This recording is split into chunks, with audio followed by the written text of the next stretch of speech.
مولاي صل وسلم دائما أبدا على حبيبك خير الخلق كلهم مولاي صل وسلم دائما أبدا على حبيبك خير الخلق كلهم. Hey insan toxtataman, zamanlar getip bara, etken ters işlerine, terini oylaşıp kara. Aşav içini unut, tobuklan tavbağa düş, namaz kıl oraza tut, hacga barmayet umut. Aburla atananı, taza sakla sanını, dünya malga yabuşup, yazık etme canını. Haram aşını aşatıp, verme yaşlarına, arada til yürütür, balaha alma başına.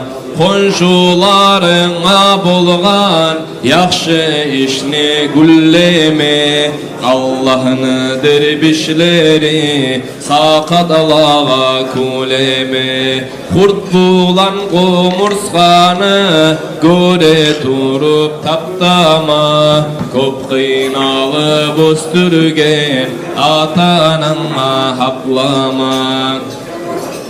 Avruygan avrulardan akça almağa günah, avrudan akça alsan uyuңe gelir bala.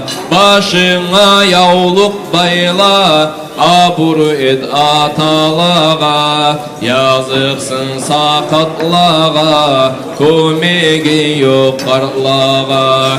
Bulup bitken yaşını, kork Allah'tan taydırma, til etip heydin kardeş, süygelleni ayırma. Esirip içik gelip, sen ananı yılatma, yalgan çıkar burnundan, bilunu de Allah'ma. Ne kıyınlık bulsa da, sen halkından ayrılma, uğrunu artı guru, halk mı kıyının alma. Seruden ayrılıp, kalmağız ağayini, sen tas etme gir, yolun bu surman dinle.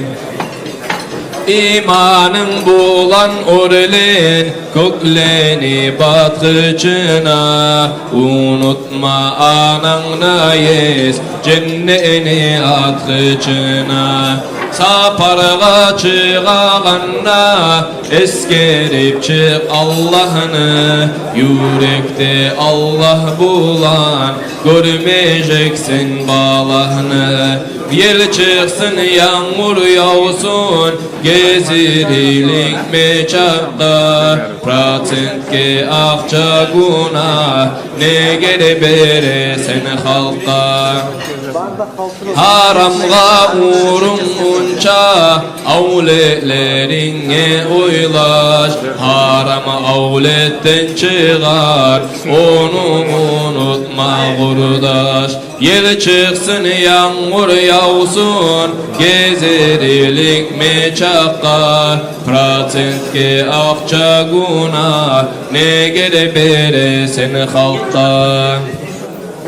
Har tınış har abatta, Allah'a mahtavlar et, namaz kılma yaşlayın, avletlerini uyret. Yaşavda ne de bola, sabır bolmağa kara, bilmeygenin var Musa, bile gellege sonra. Ananı ornun tuta, kız ardaşını aya. Biraz estağma kara, yaşavun getir zaya. Ayavla yaşlarını, ahlını yazık etme. Altın tapsanla yolla, vure uyune elme. Hey insan toxta taman, zamallar getip bara. Etken ters işlerine, terine oylaşıp kara. Neçe debek algasap, sağa da gelir karlık. Halidin es tapmasan, artta bularsan yazık. Mevla'ya salli ve salim daiman abadan ala habibika hayril halqi kullihim. اللهم صل وسلم وبارك عليه